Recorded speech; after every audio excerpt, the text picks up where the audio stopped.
Lecture number 4, Early Portraiture. I'm going to start today by talking about portrait miniatures. Portrait miniatures were very popular since about the 1600s. So when photography arrived, this art form that had been hand painted originally was replaced by the daguerreotype. This is a fairly small piece of jewelry that would be potentially worn on a chain. So you can see here the man on the right is holding a portrait miniature that is strung around his neck. Here's a display case showing you an array of different hand-painted portrait miniatures, the National Museum in Warsaw. And miniatures were painted in oil primarily, but also in watercolor and enamel. Um, the primary medium was indeed watercolor, but then that would essentially be varnished over to protect the surface.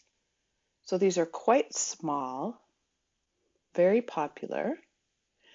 And as photography arises, some artists choose to move into the use of daguerreotypes with hand painting with small hand painted elements. In general, the price and the speed of the daguerreotype had the effect of putting portrait miniature artists out of business.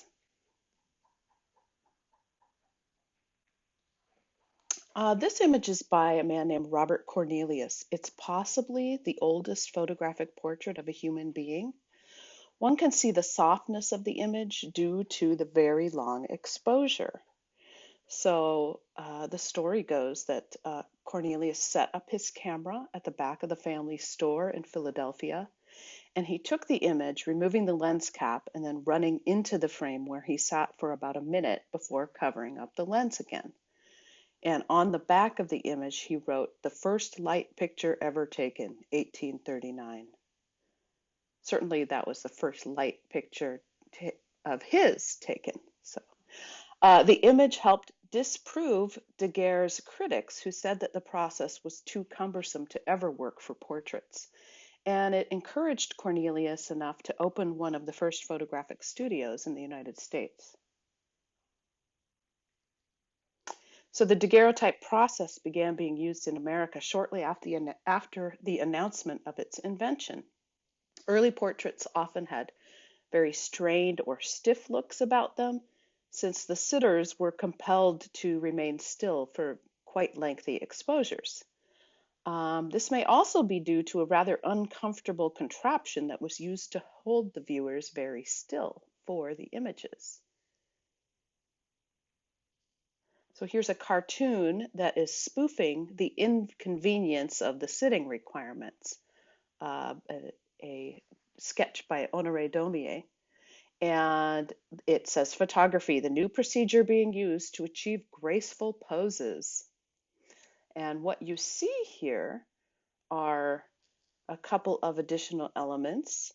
You have a portrait sitting being quite uncomfortable due to the use of large mirrors used to direct sunlight directly into the faces of the sitters, often causing tears to stream down their faces as they struggle to keep their eyes open. And of course, you also have this very interesting device that is going up the back of the sitter there and then kind of holding the head in place. So it's a rather stiff position that one would have to hold in order to not result in a blurry image. So some photography studios advertised portraits without pain to attract potential customers. Samuel Morse was the inventor of the telegraph, and he was also an early experimenter with the daguerreotype process, having learned it directly from Daguerre very shortly after its announcement. This image is comprised of multiple individual mini daguerreotypes. It's unclear whether Morse created a very small camera that makes small images, or whether he came up with a way to reduce the sizes of the images. But what you're looking at here are almost what we might call thumbnail size images, half inch by 2/3 of an inch roughly. So it's essentially like a yearbook page, graduates of the Yale class of 1810. And an early daguerreotype portrait studio might contain some of the following. Um, you see a platform, you see a shaded structure over the figure, you see a skylight, as well as a few other things. So first of all, daguerreotype studios are often situated at the very top of a building, and they would have glass roof kind of structure to let light in as much as possible when needed. And the subject sat on a posing chair placed on this raised platform, which could be rotated to face the light. The sitter's head is still held in place using a clamp. So there are a series of steps that are necessary in the process of creating the daguerreotype.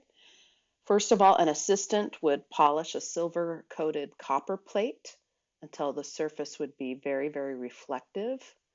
That highly polished plate would be then taken into a darkroom where it would be sensitized with chemicals, including iodine and chloride of bromine.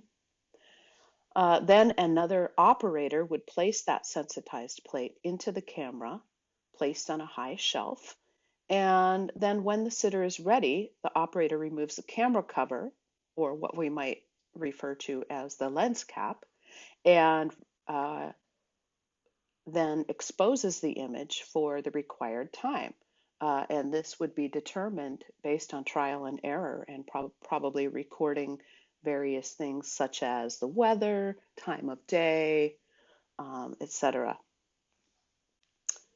Then you would have the exposed plate returning back into the darkroom where the photographic image on the silvered plate is brought out through the use of the heated mercury fumes. Then the photographic image would be fixed by bathing the plate in something called hyposulfate of soda.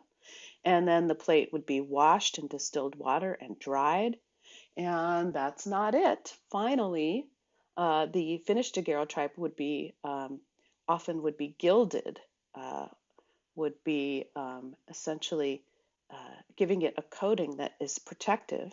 And then finally, you would have a sheet of glass covering the daguerreotype and then put into a very small ornate frame.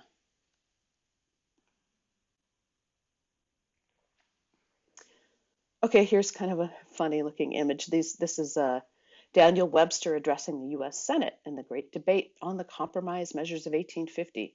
And what we're looking at here is a lithograph that was made from daguerreotypes by E.M. Brown. And so all of the heads here of the various members of Congress are copied by E.M. Brown from daguerreotypes onto a lithographic stone.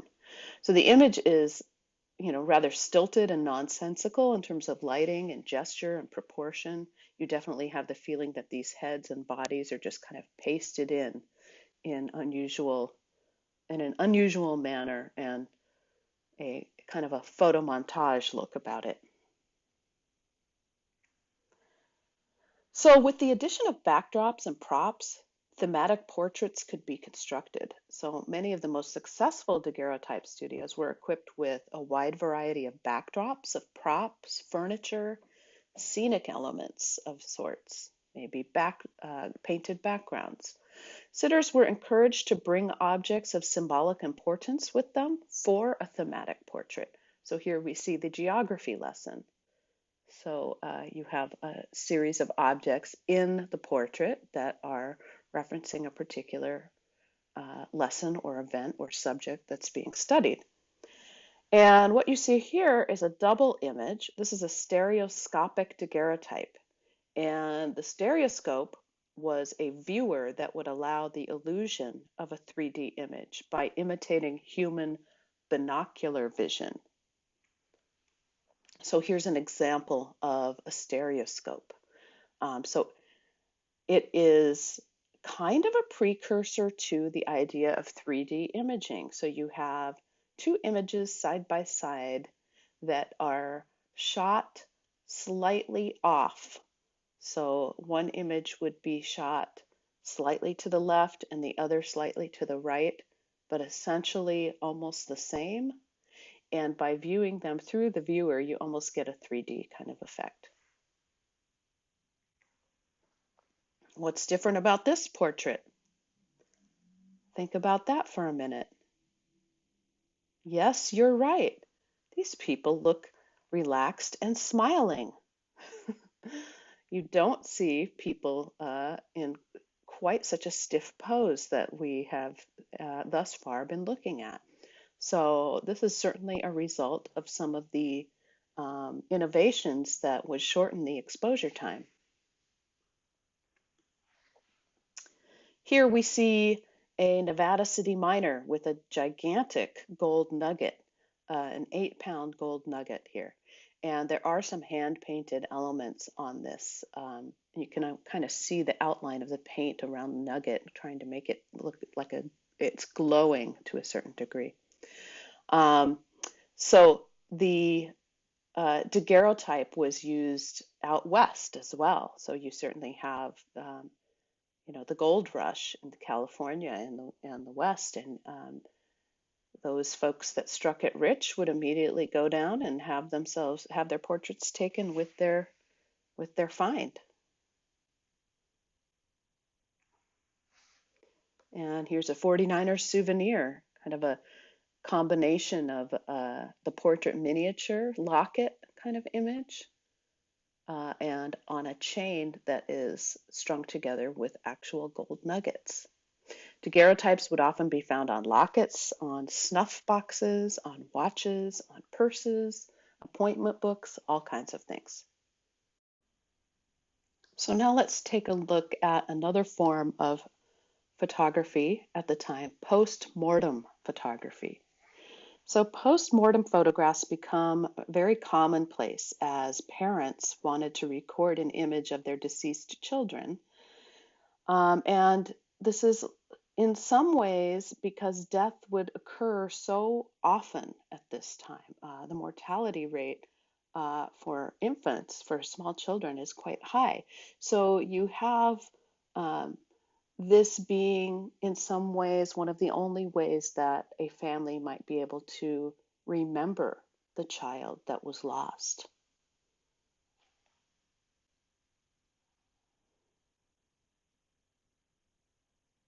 So in this Victorian era, as I mentioned, childhood mortality rates very, very high. And postmortem photography is an acceptable way of commemorating this loss. So infants were often shown with their mothers and arranged to appear more like um, they were sleeping. And here you see the use of hand painting to try to add some life to both the mourning mother and the child. The practice eventually peaked in popularity around the end of the 19th century, and it died out as snapshot photography became more commonplace. We'll talk about that a bit later. But you also have death portraits that are made of adults as well. And these are in some ways very much like death masks that have been historically made.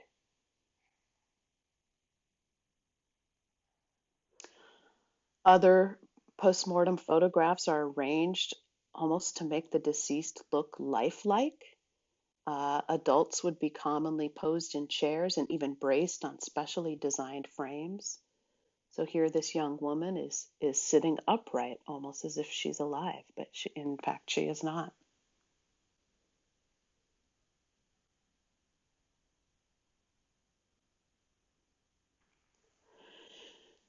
And an African American photography pioneer, J.P. Ball, had studios in a number of cities in the US. He was an active abolitionist, and he had the most successful photo studio in Cincinnati, Ohio, which was a center for abolitionist activities. So here's one of the portraits from J.P. Ball's studio.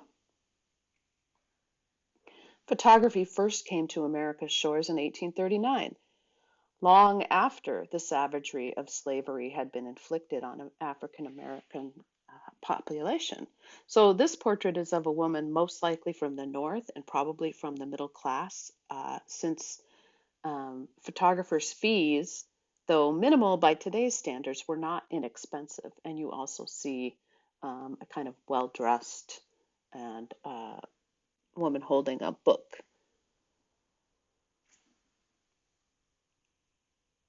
Another interesting thing that you see is the coupling of the portrait with props. So this is Conway Felton, and he is a classics scholar and a later president of Harvard. And he was known for have always wearing this particular hat. He never lost track of his working class roots, and he wore this hat, which was much more akin to the common man rather than the stovepipe hat that his colleagues would wear.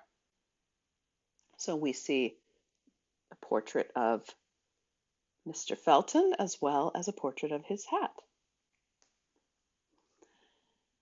Here's Robert Cornelius again. And portraitists began using props and staged poses, in this case depicting Cornelius with his chemistry equipment. So he was a successful chemist and then, of course, wanted to document himself using the equipment. And here's another daguerreotype image, little girl with the bust of George Washington.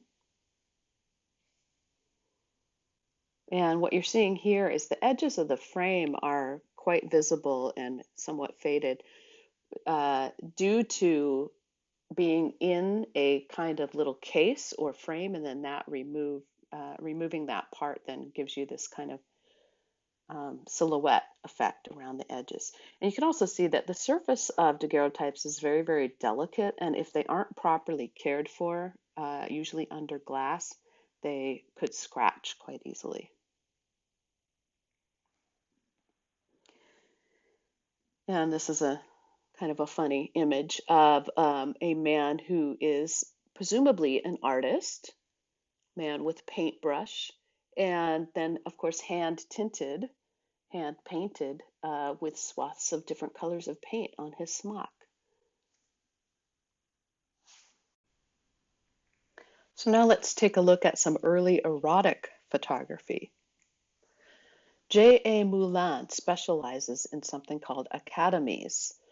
These are photographs of nudes or semi-nudes, and one of the first marketed forms of photography was indeed erotic photos, or what some people might refer to as softcore porn. Traditionally, an academy was a nude study done by a painter to master the female or male form, more often the female, and each had to be registered with the French government at the time and approved, or they could not be sold. So nude photographs were being registered as an academy and marketed as aids for painters and artists. And J.A. Moulin is one of the lead figures in this particular genre of photography. Here he is with his photographic equipment. Images were often hand-colored later, adding pastel hues to skin tones. Here, almost, looking like a pastel or a painting.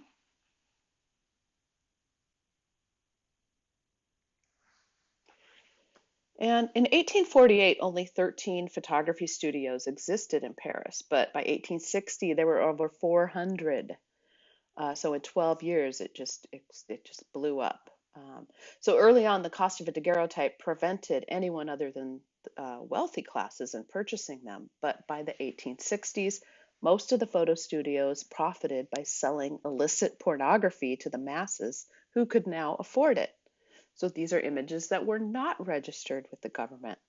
The pictures were also sold near train stations by traveling salesmen and by women in the streets who hid them under their dresses. So there was quite the market for these kinds of images.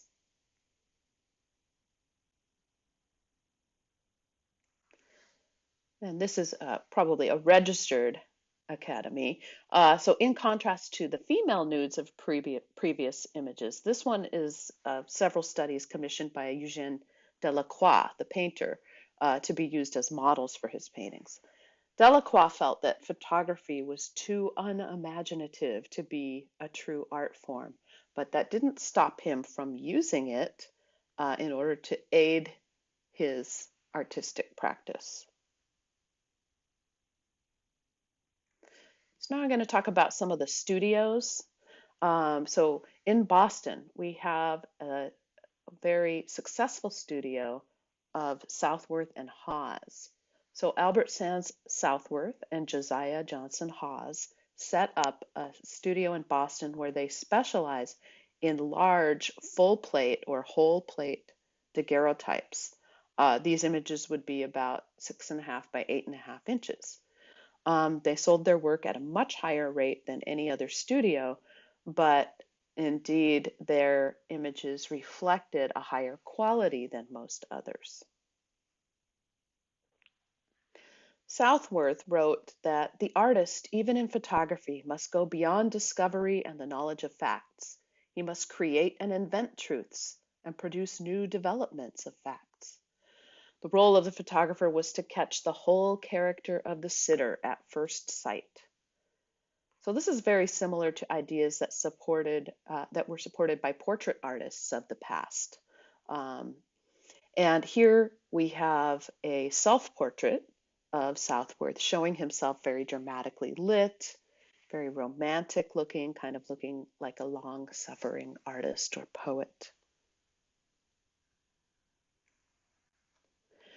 Albert Sands Southworth and Josiah Johnson Hawes became quite successful at um, attracting celebrity sitters, and they would often make these images free of charge with permission to display them for advertising so that they would get more business. So here's an example of a photograph of Harriet Beecher Stowe, the author of Uncle Tom's Cabin, for instance. And here's Rufus Choate. Susan B. Anthony.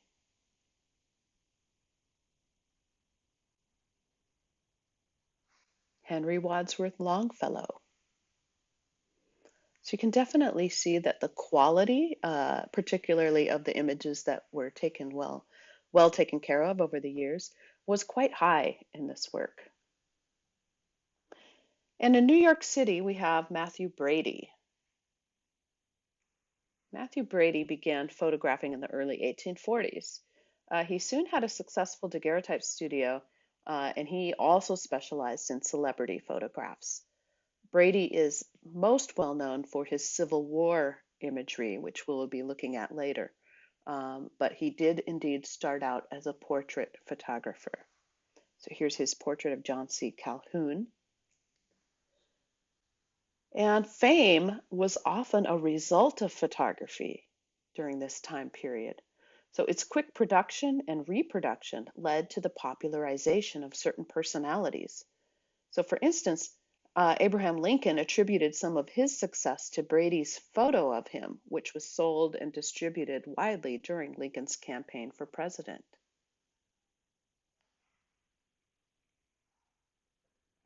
Brady's failing eyesight and growing success led him to instead rely primarily on a staff of photographers to produce the images technically. So he acted more as an art director, overseeing the conceptualization, the sitting, and production of the images.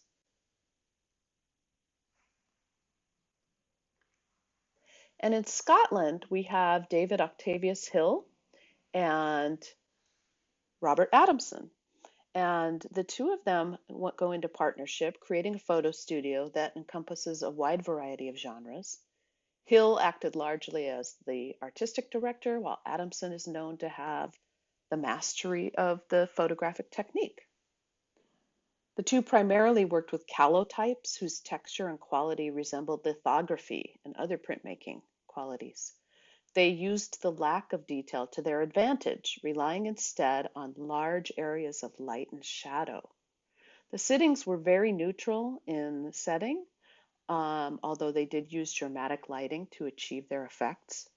And they encouraged also the use of expressive props. Some praised the work as having the look and quality of Rembrandt.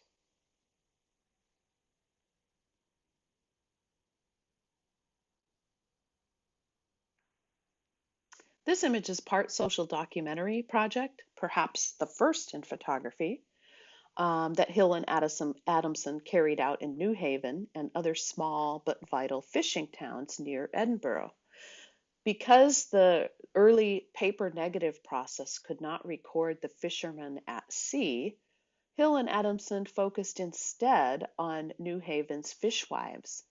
These were women dressed in traditional striped aprons and woolen petticoats. The women would be in charge of baiting the lines, unloading and cleaning the catch, and they hauled their willow baskets up the hill to Edinburgh and hawked their fish. So, in the age of the Industrial Revolution and its attendant social problems, Hill and Adamson presented New Haven as a model community bound by tradition, by honest labor, and mutual support.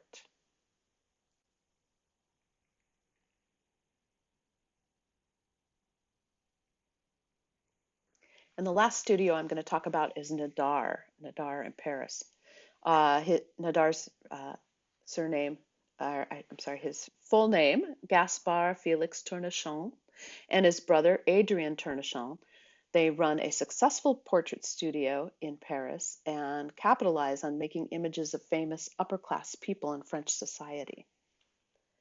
Nadar had originally been a caricature artist and he turned to photography and became a well known character amongst the bohemian crowd of Paris.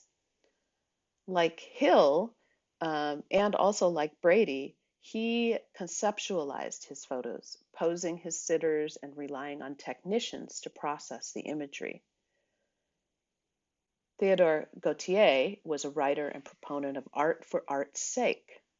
His disheveled appearance and the dramatic lighting are all intentional effects that were created by Nadar.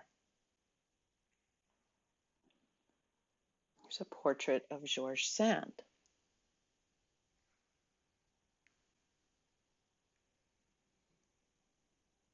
A portrait of Alphonse de Lamartine. So these are all literary figures for the most part. Considered by some to be the first romantic poet, Lamartine was also an active liberal politician in France. You can see the hand coloring and retouching, particularly in the background of this image, causing the print to look more like a drawing or a print. Mother Marie Jamais. And here's kind of a humorous image drawing by Honoré Daumier. Nadar elevating photography to the height of art. So Nadar, this has a double-edged meaning, but Nadar created the world's very first aerial views from a hot air balloon. So he literally did go up in a hot air balloon and photograph the city of Paris. And here are some of the images that he made.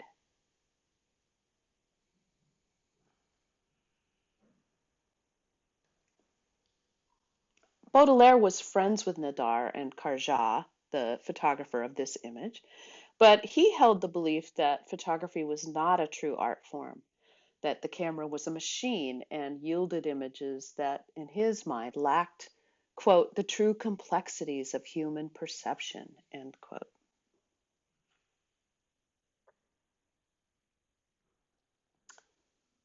And here we're looking at some of the notions of photographic truth in the portrait image.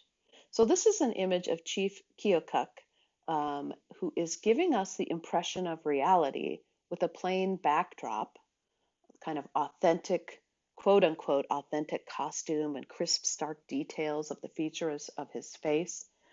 However, what's not told in this photo is the fact that Keokuk had been appointed to replace a less cooperative leader of the tribe, and that he was in St. Louis performing so-called war dances for the public. So he was actually playing into the American public's perception of what an Indian was and how an Indian acted.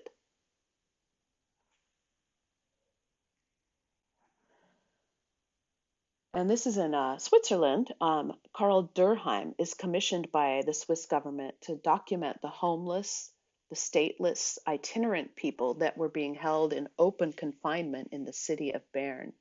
So this would be what we might refer to as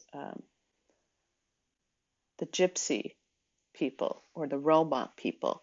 So the photos were intended to become lithographs, and then they would be distributed to the police in the city of Bern to more easily identify who these people were. So they may be thought of as the first police pictures or mugshots of a sort, because police pictures did not become commonplace until the 1880s. So that's it for today and the lecture on early portraiture. Thanks for listening.